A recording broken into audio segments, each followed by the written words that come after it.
अस्सलाम वालेकुम everyone. Last video में हमने ये डिस्कस किया था कि नोट्स बनाना क्यों ज़रूरी है, 3 सेट ऑफ नोट्स बनाने चाहिए और उसको बनाने की स्ट्रेटजी क्या है, कब बनाने चाहिए एंड सो ऑन। अब इस वीडियो में हम ये डिस्कस करेंगे कि नोट्स के अंदर स्पेसिफिकली होना क्या चाहिए, क्या उसके कंटेंट्स होने चाहिए और उसके कंटेंट्स को लिखते हुए क्या कंसिडरेशन जहन में रख के बनाना चाहिए और इस तरह की डिटेल्स जो कि आपको इंशाल्लाह हेल्पफुल होगी कि फिर आप जब आप नोट्स बनाएंगे तो आपके लिए बहुत इजी होगा उनको रिवाइज करना और वो आपके लिए इंशाल्लाह इफेक्टिव भी होंगे आपको अच्छा स्कोर करने के पॉइंट ऑफ व्यू से।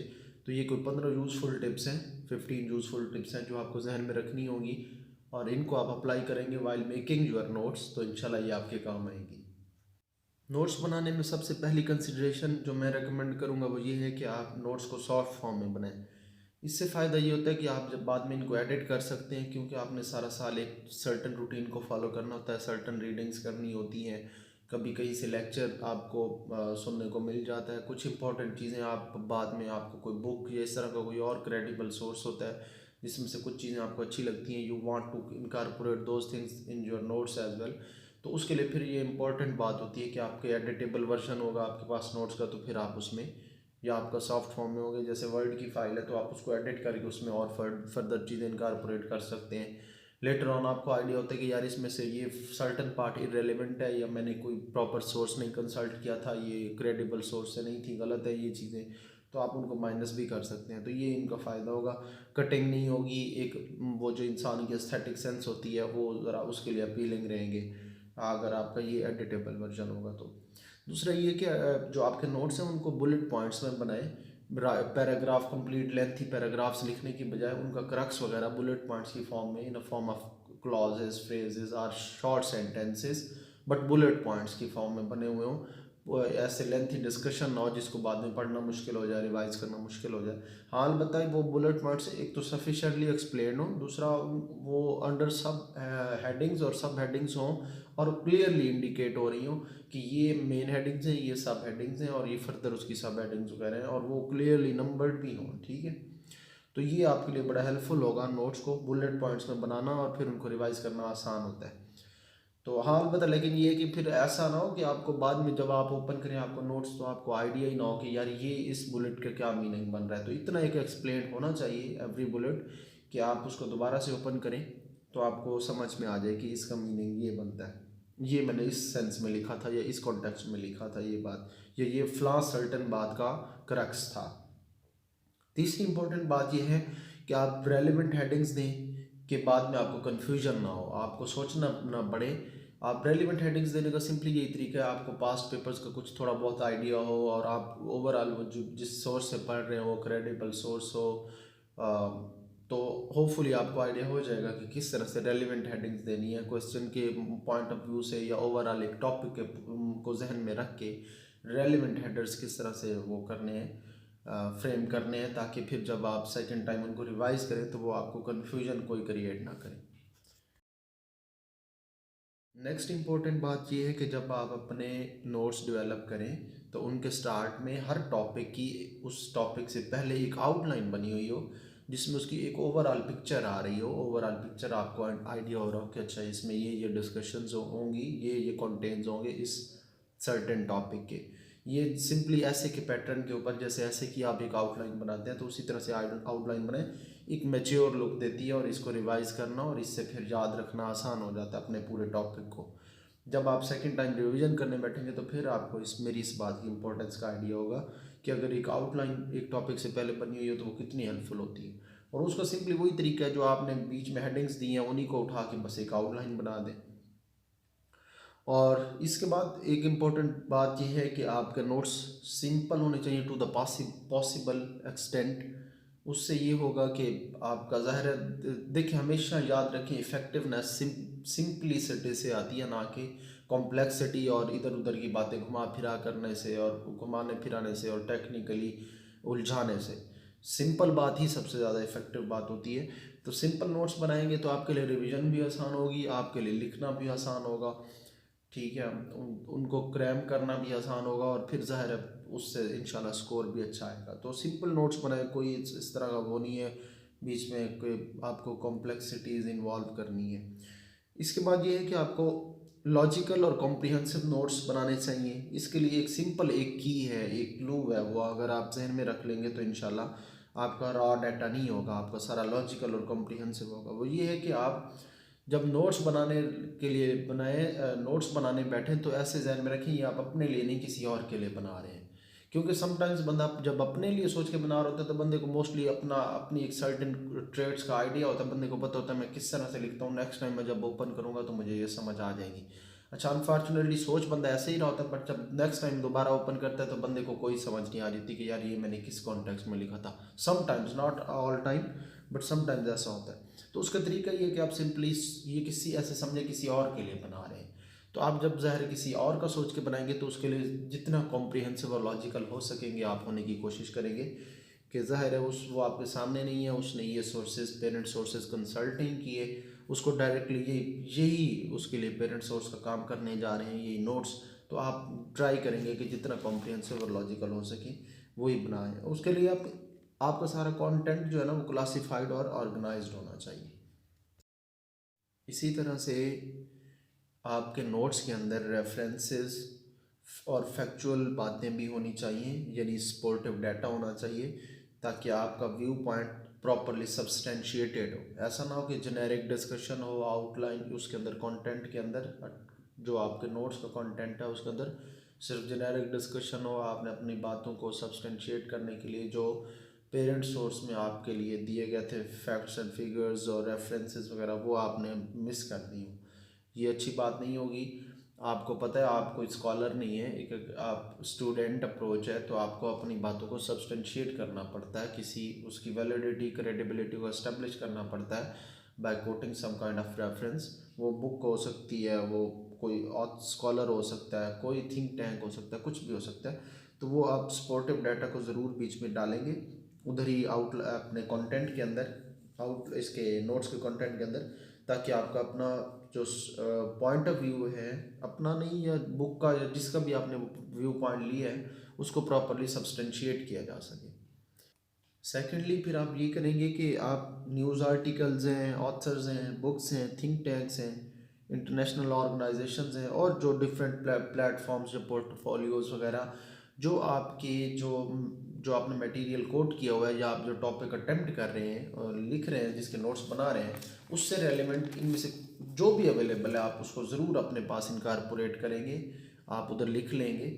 ये आपके लिए बाद में बहुत हेल्पफुल होगा। अब ज़ाहिर है आपका एक बड़ा वर्सटाइल क्वेश्चन अटैम्प्ट होगा अगर आप बीच में ये थिंक टैंक्स को, स्कॉलर्स को, बुक्स को कोट करके आएंगे। पेपर की बात कर रहा हूँ, तो उसमें एक बहुत ही वर्सटाइल नेचर का आपका 20 नंबर का क्वेश्चन अटैम्प्ट होगा, उसमें आपको अच्छे स्कोर मिलने के चांसेस ज़ाहिर है 2, 3, 5%, 10% जितना भी फ़र्क डाले, बहरहाल हाँ आपके लिए तो बहुत पॉजिटिव ही है ना, और होपफुली ये पॉजिटिव फ़र्क ही डालेगा, नेगेटिवली आपको इन्फ्लुएंस नहीं करेगा। तो ये आप ये सारे उसके ऊपर प्लीज़ अपने नोट्स के अंदर ही इनकारपोरेट कर लें ये सारी चीज़ें जो मैं अभी बोली हैं।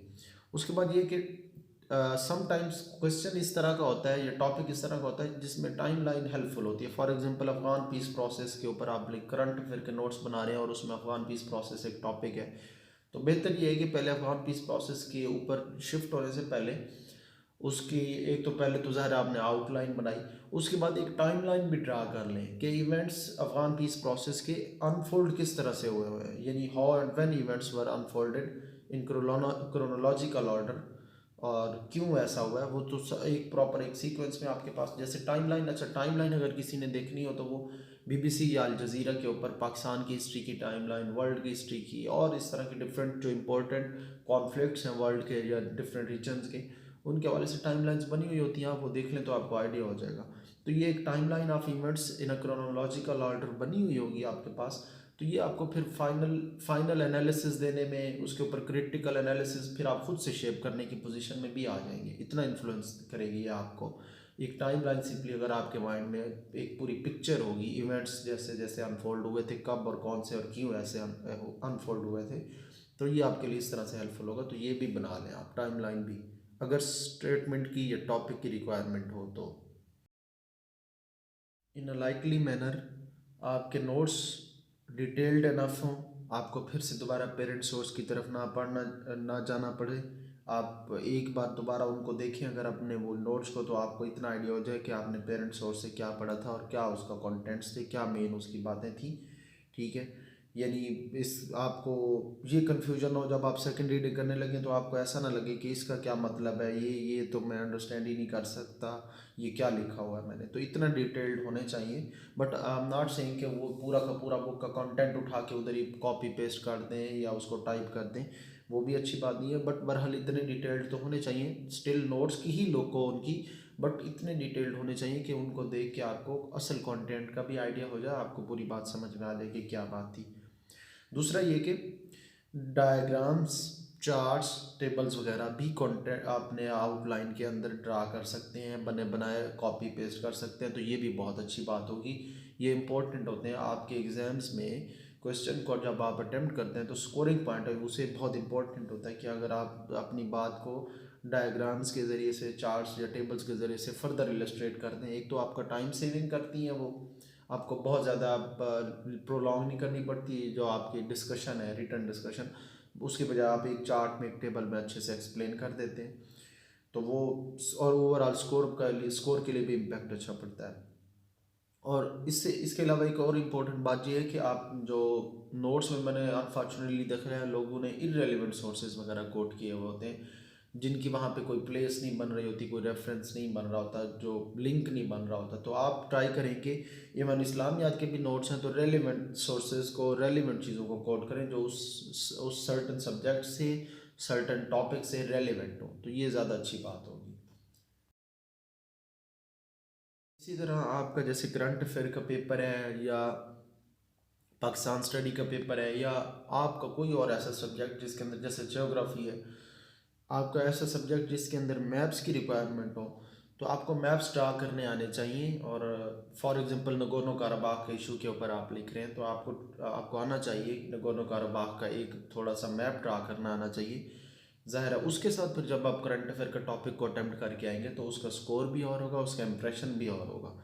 तो मैप्स ड्रा करने आने चाहिए, रेलिवेंट मैप्स, पाकिस्तान का मैप है, यूएस का मैप है, सी पैक का मैप है, ठीक है, और पैलेस्टाइन इशू का मैप है, कश्मीर का मैप है, और इस तरह से जो भी करंटली जो आपके पास प्रिवेलिंग हॉट इश्यूज होंगे उनके मैप्स ड्रा करने आने चाहिए। और ट्राई करें कि जो जिस सर्टन सब्जेक्ट में जौन से वाला सूट करता हो वो वहाँ पे आप अपने नोट्स के अंदर भी ड्रा कर लें उस मैप को। मैप्स को सिंपल टेक्निक ये होती है कि आप गूगल पे जाके ब्लैक इमेज उसकी डाउनलोड करें और उसके ऊपर 2-4 दिन पेंसिल से ट्रेस करते रहें और आपको बनाना आ जाएगा। वो कोई इतना इशू नहीं है, उसके लिए कोई बहुत बड़ी एक्सपर्टीज़ नहीं चाहिए। तो बस वो आप अपने नोट्स में भी बनाएं, वो ज़्यादा रिकमेंडेड है। और फिर एग्ज़ाम में जाके अपने टॉपिक को अटेम्प्ट करते हुए भी नोट्स उसको मैप्स को ड्रा करके हैं। और इसके अलावा एक इम्पॉर्टेंट और बात यह है कि आप जो है जब किसी टॉपिक को उठाएं तो फिर उसको इंटायरिटी में डील करें, उसके ऑल इम्पोर्टेंट एंगल्स को टच करें, ठीक है।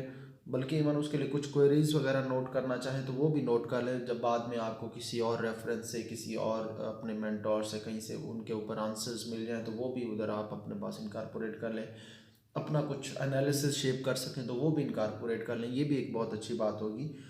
तो ये आपको फिर इंशाल्लाह स्कोरिंग पॉइंट ऑफ व्यू से भी हेल्प करेगा। और अगर ज़ाहिर है आपने सारे एंगल्स कवर किए होंगे तो उससे ज़ाहिर है कि आपका कोई सवाल मिस होने का चांस भी कम होगा, क्योंकि मैंने आपको पहले भी पिछली वीडियो में बताया था कि स्मार्ट स्टडी करनी है।